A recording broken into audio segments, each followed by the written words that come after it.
So, for those of you who don't know, my name is Beth Samberg. I'm out of the Bryn Mawr office, just outside of Philadelphia.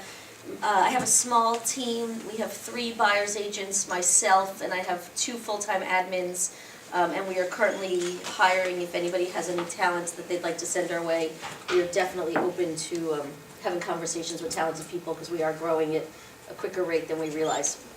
So, my team, we cover right now basically all 5 counties and Center City. We're based on the main line, which is where I started.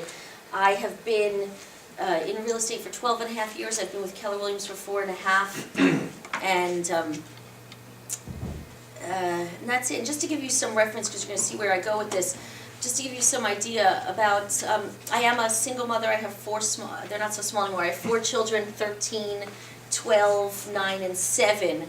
And after I gave birth to my 3rd child, so that was 9 years ago now, my husband at the time lost his job. I was working in real estate. I was doing it very casually. I was selling a house here and there. I was kind of doing it as I was a stay-at-home mom. And he lost his job, and at which point I kind of had to kick it into high gear because he had no unemployment insurance, no severance pay, no notice, no anything. So I had a 6-week-old baby at home along with 2 other babies, and at that point I kind of went from what we call at Keller Williams from E to P. I went from very entrepreneurial to very purposeful. So he was out of work for 2 years. During that time I got pregnant with our 4th. 6 weeks before I gave birth to our 4th, he started working again. And about 4 years after that, him and I separated and divorced. So just to give you some point of where I'm coming from, that was about 7 years ago. So I just want you to see the progression that wherever you're at now, it doesn't mean anything for where you're going. So don't get stuck in where you are now. I do love questions. Feel free to interrupt me at any point. I do talk quickly. I do have a foul mouth. I'm a little bit nervous about the video camera. Feel free to take still pictures. Please do not Facebook Live me because Keller Williams International already is not happy with my filthy mouth, and I just can't stop it. So anyway, so that's just a little bit about me. So 4.5 years ago, just over 4.5 years ago, I joined Keller Williams. I was recruited over to the Keller office, and that was in like mid-November. In January, I went to Austin for FSO, for Franchise Systems Orientation. I was automatically became an investor in my office, so I had to go to Franchise Systems Orientation. And while I was there in January, I learned about MAPS coaching. I got myself into MAPS coaching, and I left that, and I came back and I said to my TL at the time, I said, I feel like this thing they're talking about family reunion, you know, like conventions were this crazy thing for me. I said, family reunion, I feel like I need to go to that. I don't know what that is, but I feel like I need to go to that. And he said, yeah, you definitely should. So went off to my first family reunion in February. That was in Phoenix, 5 years ago now, 4.5 years ago. And when I was there, Gary Keller, I saw him speak for the first time, had no idea who he was. And I heard Gary say that you can be anywhere you want to be within the next 5 years. Any goal that you set for yourself, you can achieve it within 5 years. And in that moment I said, well, within 5 years I want to get myself in a room with Gary Keller. This is what I want to do. So little did I know at the time, when I kind of said that in my head, was that he has these, you know, Gary top 100s, and he has opportunities for you to meet, whatever, but they're incredibly difficult to get into. So, but I was determined. I was going to make it happen. Well, in August, there was Mega Camp, which became Mega Relief. And at Mega Relief, they auctioned off opportunities to spend half a day with Gary Keller for KW Cares. So people bid up to $12,000 to those. My first national event that I ever missed happened to be Mega Relief because my son's bar mitzvah was that weekend. So I was not there, but I heard about this opportunity and I said, oh, there it was, I'm running out of time. There was my opportunity and I missed it. So I got in touch with the right people who knew the right people who knew the right people, and it ended up that they had actually auctioned off a second opportunity to meet with Gary for half a day, and they had 6 spots left that had not sold at Mega Relief.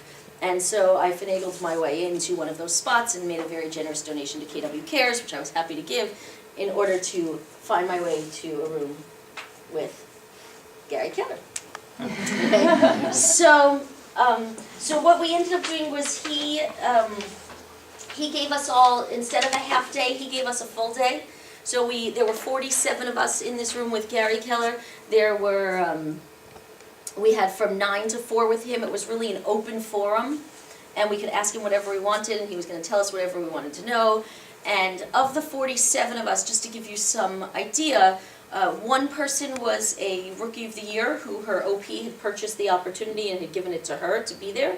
The other person on the other end of the spectrum was Ben Kinney, who was sitting there, who was, you know, if any, do you all know who Ben Kinney is? Ben Kinney is one of the top agents in Keller Williams, doing over $150 million a year. And everybody else in that room was pretty much in what we call the messy middle. They were between the $20 to $50 million range, which is where they say the majority of realtors go to die, is in this messy middle. Because getting through that period, that's when you start spending more money than you're actually making. So not that you're losing money, but whereas you might be making 50% of your profit at 19 million, at 20 million you need certain systems in place so that you're kind of starting to spend more money and your profit actually starts to go down through this breaking point. So all of us were sitting there, we're in that room. Like, see, he loves me. There we go. Okay. I was really, this was at the end of the day, I was really proud of myself because everybody was kind of taking pictures of Gary and everybody was like, oh, and I kind of stayed in my moments and had my little, you know, I'm going to hug him till he falls into me kind of thing going on here. So what I'm going to take you through today is I'm going to kind of take you through my day with Gary and what he taught us. Some of it is admittedly more exciting than others, okay? And then I'm going to tell you kind of how I took what I learned and transformed it into what my life looks like now 2 months later, because it really has had a huge effect on me.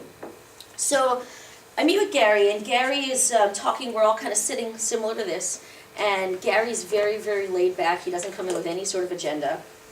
And he starts talking, and excuse me for using my notes, because this is only the third time I'm ever kind of talking about this experience. So Gary talked about how his big thing, you all know, what was his most recent book that was his big? Shift was that one. That's Shift. It was after that. He wrote The One Thing. The One Right? Thing. Have you all read The One Thing? Yeah. Okay, so Gary talked about the one thing, how he needs to just kind of remember what his one thing is every day. So Gary talked about how he makes a checklist, right? So he has this checklist that he goes through, and on his checklist are, you know, next to whatever his things that he has to handle that day are, he says, am I rushing? Am I going too hard and then I'm going to crash? Am I handling it physically? My relationships. So if I could do just one thing to make sure that other things happen, what could it be? So he talked a little bit about how his big thing that he struggles with, Gary's a very, very high D personality, and he said that he struggles with personal relationships. So the way that he overcomes that is he buys tickets to events for the entire year, and then during the year he has to find people to go out to these things with. And that's how he makes sure that he maintains his personal relationships. So he talked a little bit about that, and then he went into his health. Okay, so he was talking a lot, somebody asked him what he does to stay in shape, and he was talking a lot about his health. To the point that we were like, oh God, we're 45 minutes in with Gary and this is what we're talking about. So never being a wilting flower, I raised my hand and I changed the direction of the conversation. And he said to me, okay, you don't want to talk about your health anymore, but let me just tell you one thing. If you die, your business is going to suck. So he talked a lot about what he does to keep in shape, and he talked a lot about, which I'm not going to go into, but this was, if you're looking for a health book that Gary recommends, this was his book, this Take Charge book. This is what Gary calls his health food profit, okay? And he says that, you know, he talks a lot about this as going back to his one thing, that we tend to hide behind the complexity when we need to focus on just one thing. And what Gary said is that he really always needs to, whatever it is that you're doing, whatever it is that you want to specialize in, you need to pick your profit. That was the way he put it. So if you're looking to get healthier, don't read a keto book and then read a whole food, diet and then read a Atkins diet. Pick one and go with it, because who are you to say, well, I'm going to do this from this and this from this and that from that. So just pick your one prophet, whoever it is that you want to follow, and pick that person to be your mentor and then follow them all the way through. So he talked a bit about that, and he said also that as you specialize and as you get higher up in whatever it is that you're focusing on, what you're going to find is that you have to travel to find your profit. And also sometimes your friends. that as you get higher up in this realm, I'm sure you've all heard, if any of you have listened to Gary speak, he talks a lot about the 5 people that you spend the most amount of time with, and you are a collection of the 5 people that you surround yourself with, that those people aren't necessarily going to be local to you.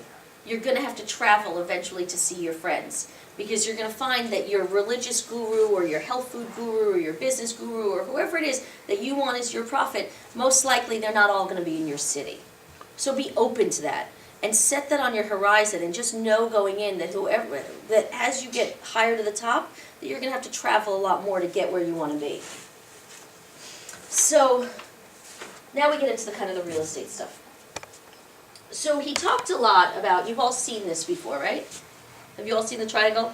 The leverage leads listings triangle? For anybody who hasn't, this is in the Millionaire Real Estate book, right? Our red book, our Bible. So what he talked about is that you've got these 3 things. And the way that he described it for me this time was very different. I'm kind of sorry, I'm standing in front of that, but I'll go on this side. So, well, then you can't see it. So, he talks about how it's a triangle, right? Okay, and you've got your listings, your leads, your leverage, right? Listings, leads, leverage. Does everybody know what I'm talking about when I say these 3 things? Yes. Yes. Okay. So, what he says is that here up here, this is the very top, right? This is the Lance Loken, this is the Ben Kinney, this is the Bob Lucido, right? These are the very top agents that we find in Keller Williams. They're up here. Everybody starts down here, okay, at the bottom. And when you're down here at the bottom, there are lots and lots of ways to get leads, right? It's the widest way to get it. You can do it using social media. You can use it FISBOs and XBARs. You can do Sphere, your sphere of influence. You can door knock. Whatever it is that works for you, down here, that's going to work. And there's lots and lots of different ways to hit this level of achievement. Okay? But as you start going up to the top, what you're going to find is that the people up here, they're all pretty much doing the same thing. So when you're lower down in the volume and the unit scale, you can go lots of different directions with this. But as you get to the top, all those things that we're constantly learning about, that we say we don't want to do, eventually you're going to have to start doing them. And a perfect way to explain this, I saw, I think it was Dick Dillingham do this once, and he basically said that these are all the ways of lead generation, right? This is everything you've got, okay? But then you say, well, you know what? I don't want to make cold calls, so I'm not going to do any FISBOs or XBARs.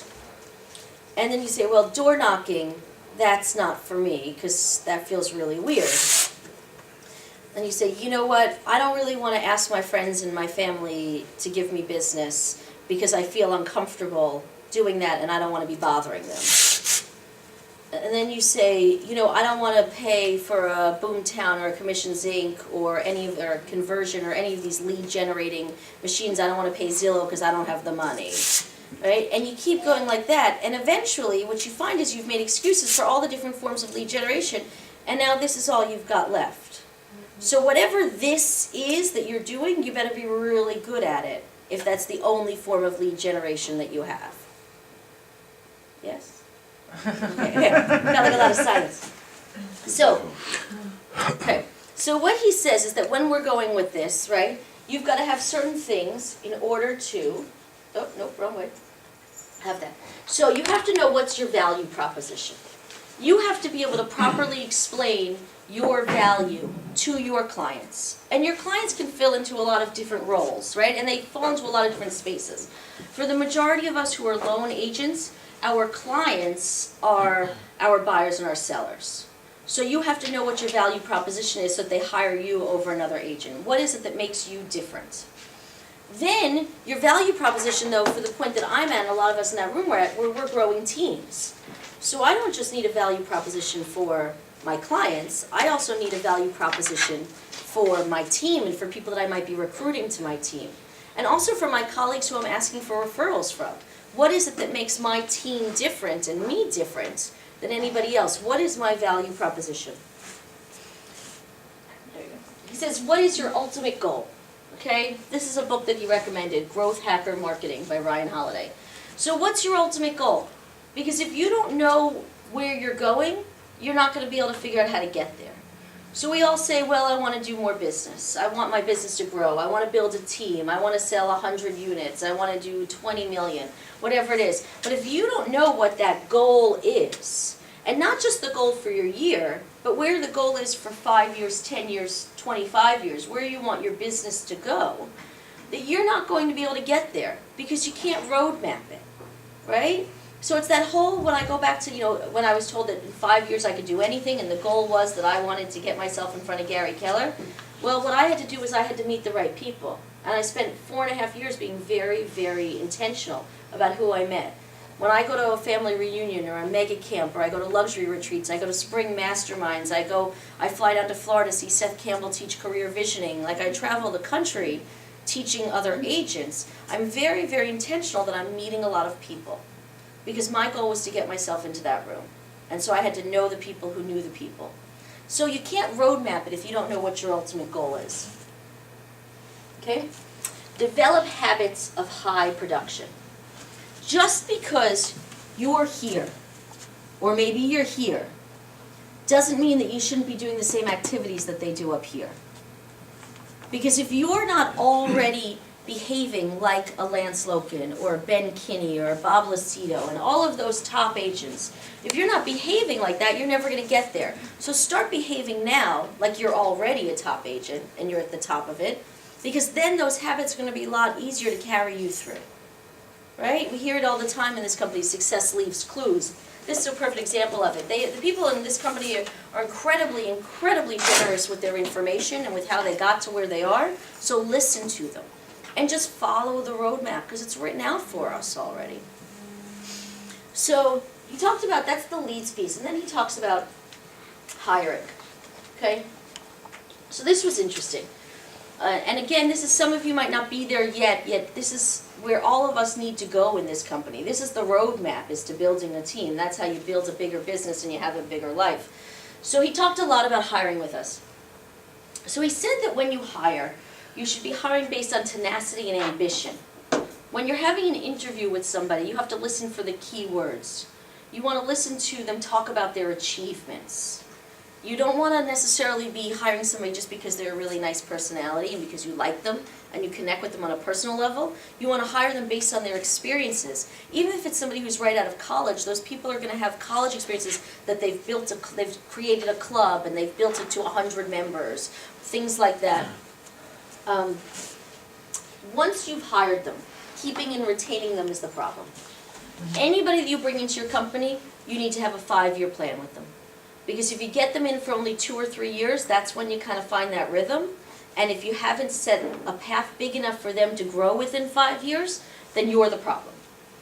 Right? He talks a lot about the fact that that you're going to, I'm going to go back over here for a second. So he talks a lot about that when you hire, you need to start thinking about what your actual long-term plan is, right? So we talked about that a little bit briefly. But here's your org chart, okay? So here for me, this is me, right? And whatever, plot out your org chart. Whether you're a lone agent or not, imagine, see how big you can in your head envision your business. Gary talked to us a lot about that. He's like, I know that you might be here now, but if you can't imagine getting there, you're never going to get there. So see how big you can do it with nobody helping you. Sit down and take a few minutes and sketch it out on a napkin of what your org chart is. So for me, this is my org chart, okay? Here's my director of ops, who I've already hired, okay? Then I have a lead buyer's agent, right? And then this is what I haven't hired yet, but this is where I'm growing to. So a lead listing agent, okay, with other listing agents. Then under my lead buyer's agents, I've got this here. She's taking care of the marketing person, right? My transaction coordinator, things like this. So what he says, what Gary says is that what you have to do, because eventually the goal is to move me out and move her here, my director of ops here, right? That's the goal, is 7th level. So what he talks about here is that whoever you have in here, okay, these are your buyer's agents, you never know when life's going to happen, okay? And then maybe you have showing assistants, right? You could do this. and then you have expansion teams, okay, and so on. Whoever you have in here, in your org chart, you should be grooming these people to move up. Build your business big enough so you can grow it from the inside. Because if this person leaves and one of these can't take over that role, then I haven't hired right. Because and this person should be hiring these people. So whoever I pick to be in this role, if one of these is not talented enough to move into that role, then I didn't hire the right person for that role. Because if you start taking from the outside, that's when it kind of gets confused. So he says that you should always be building your team and training your team, not just for retention, but for them for growth. If they can't see an upward ladder for themselves, you're going to lose them if they're talented. Yep. The showing agents, now, they go out and just show the properties, and what does a buyer's agent do? Buyer's agents would negotiate the deals. Buyer's agents would take care of inspections and anything that's negotiation-wise. They just aren't the ones who would open the door. They could potentially be the ones selecting the properties for the buyers to see. They're doing the buyer's consultations. Mm-hmm. Yet, if I have a buyer who's got 15 buyers, a buyer's agent has 15 buyers at one time, they can't take them all out, so you use a showing agent to just show them the properties. And then you pay them per house, is that what it is? There's different scales. Our showing agents make 10% of the commission at the time of close. That's how we pay them. So a showing agent on my team would be somebody who has a license, who doesn't want to build a business, who's available on weekends, who is knowledgeable about the industry, who can have, intelligent conversations with our clients, yet their job is really to open the door. That's what they're doing, is they're opening the door, they're touring the property, they're pointing out different things on the property. If it comes to the point that they've selected that property, and then goes to the buyer's agent to draft the agreement, negotiate the deal, talk about what they want to offer, things like that. Does that help? Yeah, that's Okay. exactly it. And I've seen different showing agent model compensation plans. Some of them are paying them on an hourly basis. Like they just have agents who they hire for Saturday and Sunday who are available all day, then you pop in as you need them, and you're paying them on a daily or an hourly basis. Some of them are making a piece of the commission. It really is up to the team and how kind of the team's structured. So in lower price points, these agents are usually more hourly, whereas in higher price points, they're getting pieces of the commission. Oh, okay. That's kind of the assumption that I've made from what I've seen of different people's compensation And what levels. do you pay them an hour? I've seen anywhere from $12 to $25. An hour. Mm-hmm. Yeah. When I've looked over other people's contracts. So, and that depends. These showing agents might be people who aren't permanently on your team, but yet they're people who maybe are new agents who need experience showing homes. Okay? We have, within my team, we have a training program, so if I'm bringing in new agents, they start as, we have them start as like a showing assistant / ISA, so that they get training in lead generation and also in showing homes, and then they move their way up to a buyer agent, and then from there, then they could potentially lead a group of buyers agents from there. And how many people now do you have on your team? I have 3 full-time buyers agents. I have 2 full-time admins, but this is our, what I don't even have in here is like our ISA department, right? So this is where I'm headed, right? This is a small piece of if you look at my actual org chart, this actually looks neat because it's much more messy, because I've got a piece here which is my teaching arm, which is totally different, right? I've got a piece here which is my coaching piece.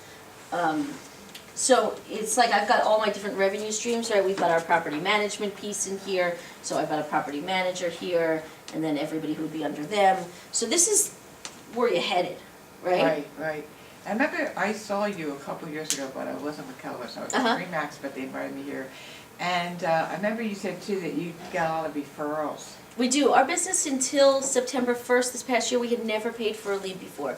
September 1st this past year was the first time we ever started paying Zillow any sort of money for leads. We did that simply because we were losing the leads on our own listings. Yeah, because I right, and we were losing the ability to do coming soons, which our sellers wanted.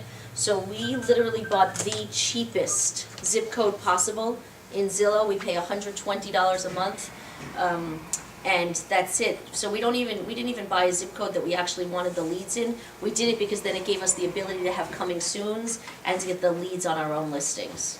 So if you buy one zip code with Zillow, You have all of the benefits of being a Zillow agent. and you can do coming soon, you can do all that. Mm-hmm. So that's the only reason that we did it. Because I feel like we can build our leads in-house, we don't necessarily need to buy them. That's Yep. considered a premier agent, correct? Correct, I think that's what they call it, yep. So we literally went out and bought the absolute cheapest zip code that we could within our, and it's, like I said, I think it's $120 a month, and I believe we split that with our lender. So, yeah. Any other questions before I keep going? So when you hire, you want to make sure that whoever you're hiring for whatever role they're in is going to be somebody that you can then move up, okay? So, let's see, am I going the right way? Here we go. Okay. Have the confidence in the people that you hire that they'll do it better than you, right? Don't hold on to your job. I know my staff, so I was just talking about this before class started. I was in Paris last week with my 12-year-old daughter. I went away for 8 days. I was very, very clear with them that I was not to be bothered. And basically what I said to my staff, I sat down with them before I left and I said, I love my job. And I love your job. And what I love about your job is that it's your job. And if your job becomes my job, you no longer have a job. So let's be very, very clear on that. And I'll tell you that in the 8 days I was gone, I got one message of things that they needed help with, and it was because we had a listing that was new on the market that came on while I was away, and we ended up with 14 offers on it, and nobody on my team had ever dealt with that kind of scenario before, and so they just needed to be coached through it a little bit. It was a 20-minute phone call, and it was done. And that was the only time I was bothered in my 8 days during what is the start of our busy season, right? During the start of our spring season. I came back, I had 2 listing appointments on my calendar yesterday that I went to, and that was all done while I was gone, right? So what that said to me is that I'm doing a really good job letting go. There wasn't, and we had 2 closings on Friday, evidently we had 2 yesterday, I didn't even know that they were closing, but I did a good job of letting go because I trusted my people. So if you go through the process and you hire correctly, have confidence in the people that you hire that they're actually going to do it better than you are. Okay? Be outcome results oriented, not action oriented. So you want to know how they got there and what the results were. Okay? When you're doing any sort of hiring or interviewing, you want to know exactly what they did to get them there, and then you want to know what the results were. So if they just give you a list of things, well, I did X, I did Y, and I did Z, they weren't really thinking about the outcome.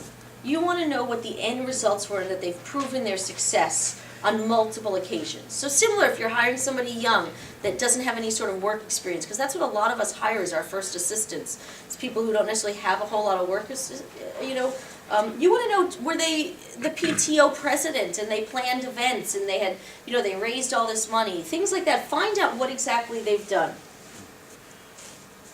Hire loyal people. This will come out if you're interviewing properly. I don't know if any of you have taken career visioning or if you've done KPAs, things like that. If you're hiring properly, they're going to start using words. You're going to find that people in their interviews talk about the relationships that they have. It's not just about the jobs that they've done, but it's about the relationships that they have with the people that they worked for. So be very careful and be tuned in and listen to that. Hire based on their track records, not what they say. Try to get really into what they've done. Not what they're talking about, but what have they actually done, right? Because we can all talk a good game, but what have they actually done? I think I'm going to come back to this later, but so when you're hiring, how do I pay them? What kind of questions do I ask, right? Gary was very, very clear with us. Don't get caught up in what you're paying them. Calculate how much they're going to make for you, okay? So I know when I hired my first assistant, it seemed like a lot of money. I think I hired my first assistant at about $35,000 a year. And it seemed like a lot of money for me to commit to. But then when I stepped back and I said, well, if this person's taking all these things off my plate and I can then be with more clients, I ended up making 4 times their salary more that year, right? So my income quadrupled because I hired somebody to do all the work that I didn't enjoy, that I wasn't good at, and it was taking up a lot of my time. When I go on listing appointments, because teams are not a big thing up in my area. Keller Williams is not on the main line of Philadelphia. Keller Williams is not we're not the market shareholder, we're not the largest company. And people say to me, because they've interviewed other agents, they're like, well, you have a team, so do we actually get you? And I talk about, well, you get me to do the important things that actually matter for you. You don't really want me wasting my time putting the lockbox on your door. You don't want me wasting time putting the sign on your front lawn. You don't want me wasting the time generating the paperwork that you're going to sign. You want me finding buyers for you and talking with agents who might have buyers so that I can bring you more buyers than somebody else who's wasting all of their time doing those administrative tasks. So don't get caught up in what you're paying them, because that's money very well spent. Oh, wrong way. Let's see. You live off the income that they make and not them living off of you. So if I look at my salary quadrupling, like the amount of money that we brought in GCI quadrupling after I hired my first admin, okay, she's not living off of the money that I'm paying her. I'm living off of the extra 3 times amount that I made, right? So I've still got that solid amount that I was making, which is what's paying her, but I'm now living off of the other 3 pieces of that 100%. Are you following me there? Yes? Right? So just get caught up, don't get caught up in what you're paying an assistant. Think about where it can grow you, and don't think about how much it's costing you on the short term. Questions to ask in an interview: what are you proudest of? What's your biggest regret? And look at their actions, again, not their words. So look at what they've actually done. Okay? What does it look like to hire the right person? So, things that you should do. Oh, there we go. Okay. Gary says that you should be able to push them around. He says that you want to, especially in the beginning, create stress on their job. He made a comment, he said that you should date the person for twice as long as you were married. Okay? That was his reference. So if you hired an assistant and they only lasted for, let's say, 6 months, and then you realized it wasn't the right hire, the next one you've got to date for 12 months before, if the first one was 6 months, you've got to date the next one for 12 months before you've decided that you're committed to them. So give them hard assignments. See how they handle stress. Give them challenging things to do. And just see how they handle it, and step back and observe. Again, don't listen to their words, but watch their actions. Okay? There we go. Find a workaholic and then work to save them, right? My director of operations is texting with me at 5 a.m. in the morning, and we're going until 11 o'clock at night sometimes. And it's my business, so I should be doing this, right? But she's an employee, essentially, for me. But I hired a workaholic. And now I spend every day telling her to go home early, telling her to take a day off, telling her not to answer her phone on the weekend, okay? And I'll send her a text, I'm like, don't answer it. And she's like, well, then why are you texting me? I'm like, because I don't want to forget that I need to know the answer. So when you are supposed to be working, that's when you work. But that's what she says to do. He says, find yourself a workaholic and then work really hard to save them. Okay? So don't fall in love with them, right? So date them, court them, but don't become so attached. Make them work for it, right? If anybody who's ever hired somebody, you're so excited about them in the beginning. Right? You're like all psyched up, I'm so excited, they're so great, they're going to be phenomenal. And then all of a sudden 3 months in, you're like, what the fuck did I just do? Right? So like, don't fall in love with them. Okay? This for me is a lot of, like, I translate a lot of things that I learned from Keller Williams into my kids and my life. So I was married for 17 years at the point that my ex and I, my husband and I separated. And I did a lot of dating. He was my husband. The husband. So, when I was dating, and I have 4 kids, and my kids would know that I was dating, and people talk about introducing your kids to things, and I talk to my kids about what dating is. That not everybody that you date, and not everybody that you hire, is going to be the person that you spend forever with. Right? Like, you are dating somebody to get to know whether or not it's a fit. You can interview them for hours and days and weeks and months, and when they start, all of a sudden it's not what you thought it was. Right? So don't marry them to begin with, because it's really expensive to get out of a marriage. Okay? So just, court them a little bit. Bring them into the fold, trust them, stress test them, give them those tough assignments, but make them work for it. Don't just hand it all over once. Have them prove themselves, and then as they prove themselves, keep giving them more.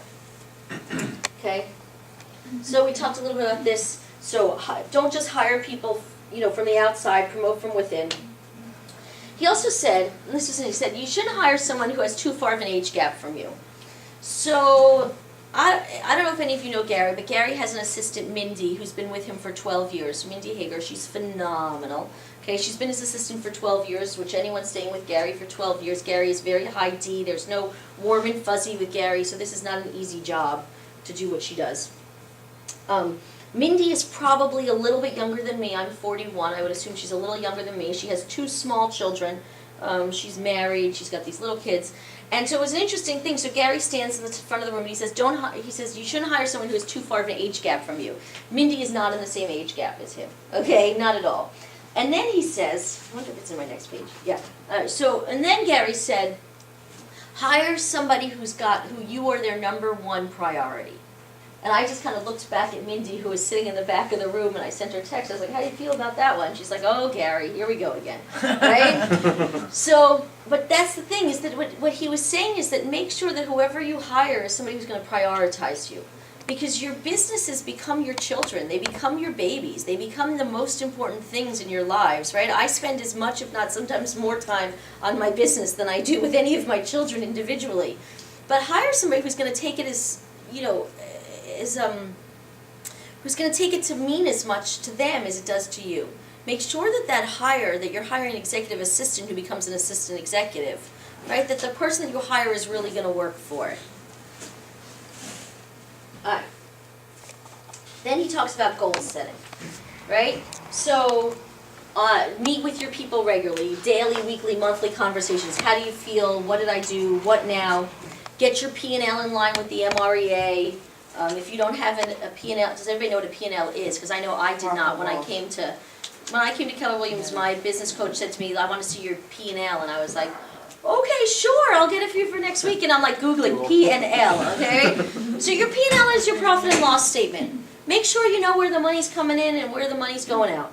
Just watch that. Because when we make commissions in this business, we make a lot of money in a short period of time. And you're like, I have all this money, and then a week later you're like, where the fuck did it go? Right? We've all been there. So just make sure that you know where it's coming and where it's going. Lead by example, and focus on you in order to change the world. Okay? So I'm going to now give you, this is kind of what I do with Gary. So now I'm going to tell you how I translate it into my life. So I saw Gary Keller on a Friday in mid-January. Okay, and on, there we go. It was the weekend of, I love teaching this class in the Philly area. It was the weekend of the championship game between the Vikings and the Eagles. Anybody who follows me on Facebook kind of watched this unfold. So I left Gary's class having what had been a goal of mine for 5 years, and I was feeling on top of the world. I had just spent this amazing day with this man, feeling very inspired, and that was my ultimate goal, right? That was my goal. That had been what I had essentially been working for 5 years. And the thing that Gary kept plugging into us every time was you've got to think bigger. Whatever you're thinking bigger. If you don't hire somebody who's smarter than you, then your business caps at your smart level, right? So if all I can dream is this, well then this is all I'm ever going to have. If I don't hire somebody somewhere in here whose org chart is bigger than mine, then this is where I'm going to cap out, because you deserve what you create in your imagination. So I came back from that class on Friday, and I happen to be dating a phenomenal, amazing, wonderful man. And I said to him on the phone, I said, I don't know what I do from here. I don't know how to think bigger. This was as big as I could think, was to get myself into a room with Gary Keller. And not only did I get myself in the room with Gary Keller, yet when we took pictures, I was able to stay in the moment and stay me and just grab on for dear life, right? You know, like, I didn't lose myself. I stayed in that moment. And I said, I don't know what I do from here. And Andrew said to me, he said, oh baby, if I know you, the universe has something in store and it's not going to take long for it to reveal itself. Well, little did I know how quickly it was going to happen. The next day, I was sitting at the Austin airport. Okay, did I lose it? Okay, I was sitting at the Austin airport. Hopefully this came up. No, or not. The mouse gets wonky. Okay, there we go. Okay, So I'm at the Austin airport. I don't know if you can see this, okay? And we're sitting there, or not, okay. And we're sitting there at the Austin airport, and see, and there's the wonderful, phenomenal boyfriend, coincidentally. Okay, so we are sitting at the gate waiting for our flight to take off. It's the weekend of the Vikings-Eagles game. And we're sitting there waiting for the flight to take off, and we haven't even boarded yet, and they come on and they say there's going to be a delay. There's an indicator light on the airplane. So there's going to be a delay. Okay. Well, then there's going to be another delay. They tried to shut the plane off and turn it back on to get the indicator light to go off. It didn't happen. So there's another delay. So as we're sitting there about 2.5 hours after the flight was supposed to take off, rumor goes around the gate that Nick Foles' parents, Nick Foles grew up in Austin, that Nick Foles' parents are actually sitting at the gate also scheduled on this flight to go home, or to come to Philly to watch their son play in the championship game. So I say, who are they? And they tell me, well, this is Nick Foles' dad, okay?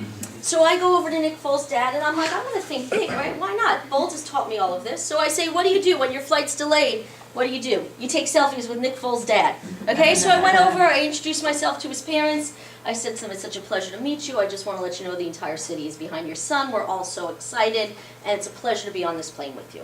And that was it. They thanked me. I asked his dad for a selfie. I put it on Facebook. I go back, I sit down. About an hour goes by, and they say, we can't fix the plane at the gate. We got to move the plane back to the hangar. We're probably going to have to cancel the flight. And I said, okay. I'm not going to get upset. I had an event that night that I was trying to get home for, but it didn't matter, and I kind of stayed in the moment. And I said, I've got Nick Foles' parents sitting over there. Now, for any of you who know me already, I happen to be the agent for a company called the Sports Star Relocation Network. It's a national organization. I work with professional athletes throughout the Philadelphia area, so I have worked with professional athletes before. And I thought, I've got an opportunity here.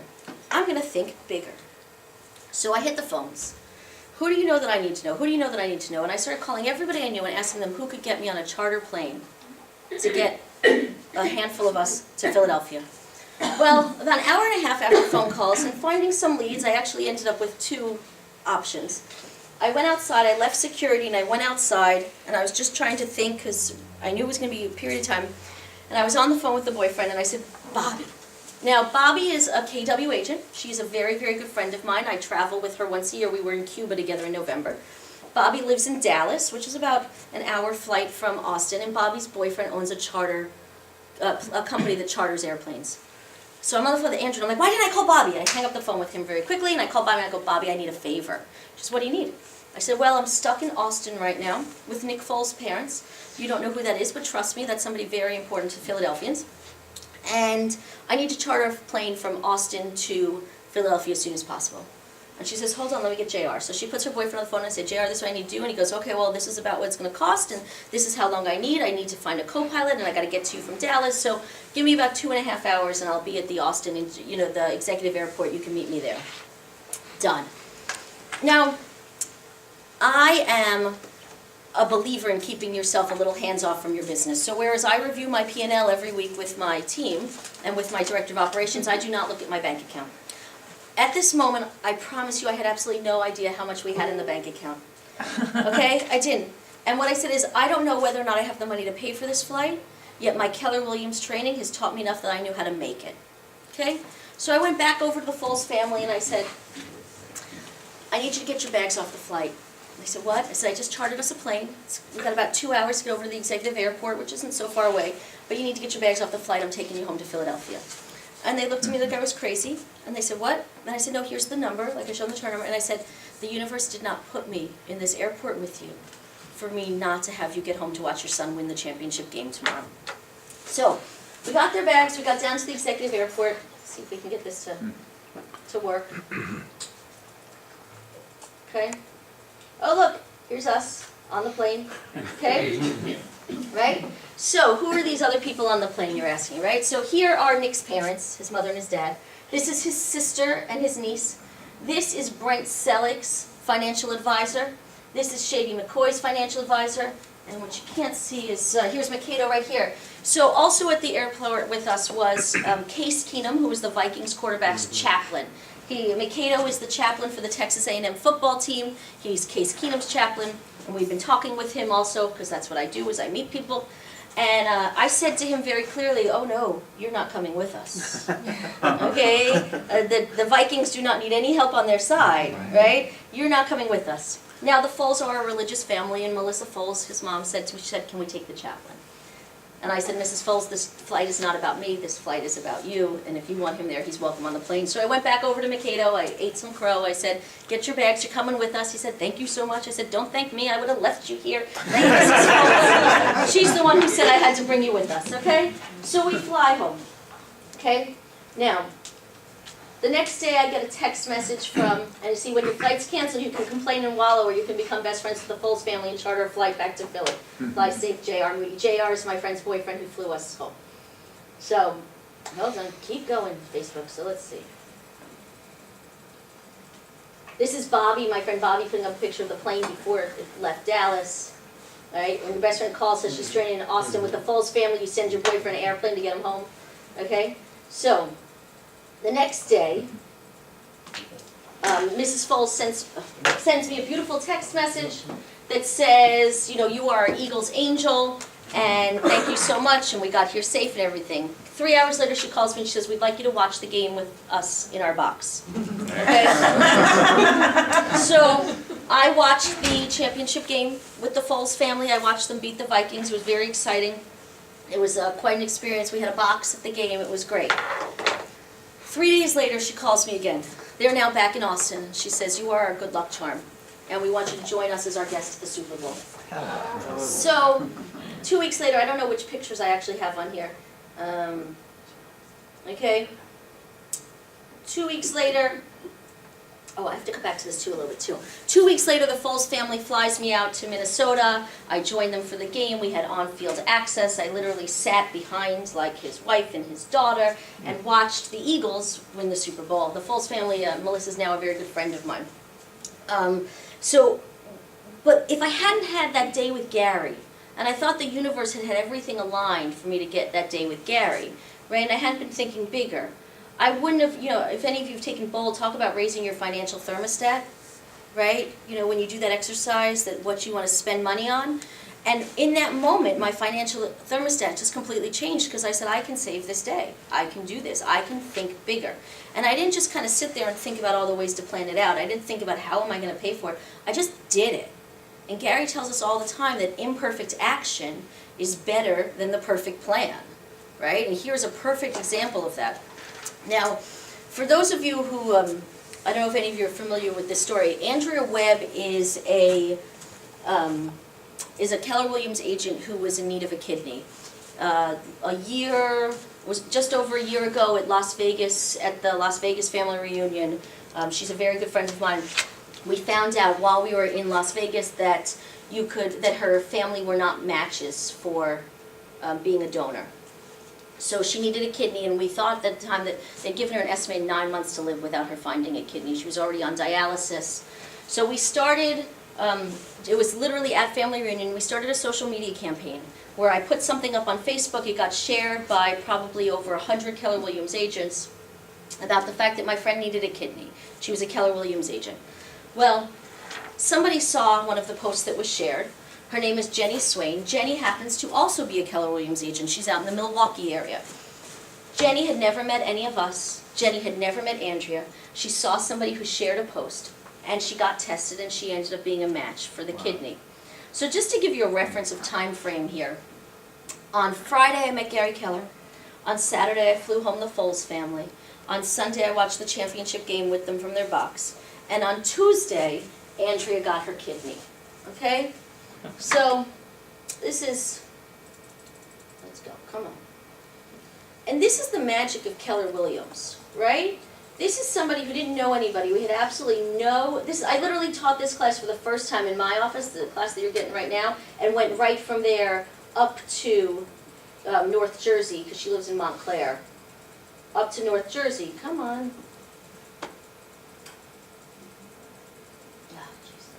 These are, my Facebook's overwhelmed. Here we go. Okay, and I drove up to North Jersey to see Andrea. Here's Jenny, here's her donor. Okay, all right, and to see her right afterwards. Again, there we go, okay? Or not. There we go. Right? And these are the things that I've learned from this company, is that it doesn't matter who you are, or what you have, or where you come from, but this is a perfect example of literally another agent who was just a KW agent who saw a Facebook post, who was living in the culture of this company, who legitimately 100% saved someone's life. Okay? The fact that this was all about 2 weeks before family reunion, which brought us kind of full circle for that year, was not lost on any of us. That we had, and just to give you some reference, when it was, when we were at family reunion in Vegas and it all came out, we started these social media posts. Mo Anderson announced it from the brunch in the morning that we were looking for a donor. All of these things, and it was just a matter of all of us getting together and kind of just the universe aligning for us. So what I came back from Gary's thing is that I'm really not thinking big enough, that I really wasn't living my life, right? Like we talk about life by design as opposed to a life by default, and some of us just kind of go through the motions and we see what falls for us as opposed to planning out exactly what you want to do. Well, about a week after that, I have 4 kids, as I've said. I booked a trip, which I just got back from on Friday. I booked a trip to take my daughter to Paris, my 12-year-old daughter to Paris. I myself have always wanted to go to Paris, and lucky me, she also did. Okay, I kind of convinced her very nicely that she wanted to also go to Paris as her big trip. So I literally on Friday just got back. In fact, my shoes are from Paris. Aren't they beautiful? Okay, we did a lot of shopping. I am also the only one who shows up in Paris evidently in March without a winter jacket, so I came home with a very nice winter jacket, which I bought in Paris. Okay, but what it really did for me was that it allowed me to just remember that I have to think bigger. And we all learn in Bold that you deserve what you create in your imagination. If you're not creating this, if you're not creating the org chart, if you're not creating the life, if you're not, I had my coaching call is always Monday mornings, 8:30 a.m. I had my coaching call with my yesterday, and my coach said to me, and I've been with Heidi for 2 years, and 2 years ago she made me make a list of everything I wanted to do over the next 10 years, like a trip that I wanted to do, or a major event every year that I wanted to make sure I did. And I haven't looked at this list again. I emailed this to her probably 18 months ago, and I kind of forgot about it. And if you look at my list in the year 2018, it says I'm going to go to Paris. Had totally forgotten that, right? How many times, for those who've taken Bold, you write the letter and you get it a year later and you're like, holy cow, I did all these things, right? Like, and maybe you don't do all of them, but you've done some of them. So write it down. Make sure that you're tracking it in more than just your mind. We've all seen, if you've been in Keller Williams long enough, you've all seen those statistics where they show, like the Harvard study, that if you write it down, you're something like 78% more likely to actually achieve the goal than you are. Make sure that you're writing down your goals. Make sure that you're mapping out how to get your goals to actually happen. Because if you're not, they're just here. And you're not then implementing them. And it goes back to that imperfect action is better than the perfect plan. Because if I had waited to figure out the perfect way to get home from Austin to Philadelphia, I certainly would not have had the experience that I had in January and February. Okay, and I don't know that I would have necessarily, I literally booked Paris, I booked our flights in February. About 5 days before I left for Paris, I actually reserved a place for us to stay. I went with a guidebook, which I had read a little bit, but we kind of played it by ear. But it was like I knew that I was going. And I just put it into motion, okay? The new thing that I'm putting into motion for any of you who have been following me on Facebook, because some of you do, is that I have determined that this is my year that I'm going to basically Forrest Gump my way through the year. So I am getting invited to the royal wedding. I don't know how it's happening yet. I have my tickets, though, to go to London, because I'm setting it all up. Okay, when I was in Paris, I made quite a few connections. I have 17 leads of people who know people who know people, because I spoke to anybody that I could that sounded like they had a British accent. Unbelievably, they don't all know the Queen, which surprised me, but I'm going to track that person down. But that's what it is. It's about putting something out there and then figuring out how to do it. So figure out what the ideal life looks like. Figure out how you can build it, and then go step by step to actually get there. But if you don't know what the ultimate goal is, which brings us back to what Gary said, if you don't know what that ultimate goal is, and this is in your businesses, this is in your personal life, this is in everything that you do, if you don't know where you want to go, You can't make it. you can't get there. right? It's a lot faster to get there if you actually know where the destination is, and it's gonna wind. It's gonna wind. It's not gonna be a clear path, right? Nobody starts off at the top. If you look at anybody who's the best in their field, when they started, they weren't. And right now, I think the #1 agent is Lance Loken, and it was Bob Lucido, and it used to be Mark Spain. Somebody's always coming up from the bottom. So don't get discouraged, and don't see, when you look at your top, 30, 60, $100 million producers, and you're doing 3 million, don't say, well, I'm never going to get there. Just figure out how they got there and follow the path, because at one point, they were also a $3 million producer. Right? Like, you gotta get there. So just put yourself in action, whatever it is. I will tell you that I came back from, I don't know what that is, that's something else. Oh, that's somebody texting, this is working. Hold on. That's just a Facebook PM. So anyway, that's a referral coming in. You don't all need that. But anyway, so ignore it. So the thing is that what I'm trying to say to you is just make sure you do something. I came back from, as an agent who was really running a sphere-based business, I came back from that weekend with Gary Keller, and for the first time ever in my business, I made a FSBO and an expired call. It wasn't fun. I didn't like it. But I now make FSBO and expired calls every single week, and we're getting listings off of it. Right? Like, time on task. And it was something new for me to learn. I've been doing this for 12 and a half years, never did it. But I said, okay, I now have a much bigger goal. My financial thermostat has changed, and I now need to figure out how to pay for this, right? So I actually started leading my team. Nobody on my team was doing FSBOs and expireds. And the crazy thing is, I'm now interviewing new agents for my team, and one of the agents that I've attracted is somebody who is a prospector. And I think it's because I put it out into the universe that I was willing to do it. I was leading by example, and that person found me. I heard once in a Keller class that you attract what you are, not what you want. And it's very true that if you become the person that you want to be, you will then start attracting the people that you want in your lives. So that's really it for me, unless anybody has any questions. When you started out with your goals, were they small and then you worked your way up? They weren't. Yeah, so for 8 years, I was an agent with another company. I was not with Keller Williams, and for 8 years, I was like, I want to sell more real estate this year than I did last year. That was what I told myself every year. Is I just want to sell more real estate this year than I did last year. I had no idea how I was going to do that, but that was kind of the natural progression of a sphere-based business, is that my referrals grew, and so every year I was selling more than I had last year. When I came to Keller Williams was really when I said, I got to have a business plan for this. And I started kind of mapping it out. My initial goal when I started with my, and my goals still aren't big enough, because I'm still not thinking that I can build something as big as Lance Loken has built. So I'm still working on that myself, and I'm still looking to hire the person who's smarter than me, who can, dream bigger than I can. So, but my goals initially were like, I want to do 20 million a year, right? That was one of my big ones that I had to hit, that I struggled for. And we didn't hit it the first time that we went out for it. We got stuck at 18 million. And so the next year, though, the goal was 25, and it was just growing the team and growing the people and building better systems. But I was not thinking as big as I am now. The Gary meeting really did change that there's nobody sitting in that room. So when I was newish with Keller Williams. I'd been with Keller Williams for about a year when I went to what used to be Career Visioning, Recruit Select. I went to RSTLM in Austin, and Mark Willis, who used to be John Davis, was teaching it.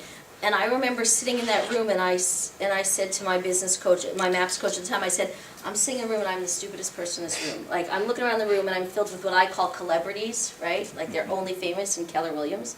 Okay, that's what we've got. We've created this culture of celebrities. I always say that I am a D-list celebrity because everyone knows who I am, and yet nobody really knows why. Okay, so, but I was sitting in this room with all of these celebrities, and I was like, who am I to be in this room? And my MAPS coach said to me, she said, you are no less than any of them. They've just been doing this long.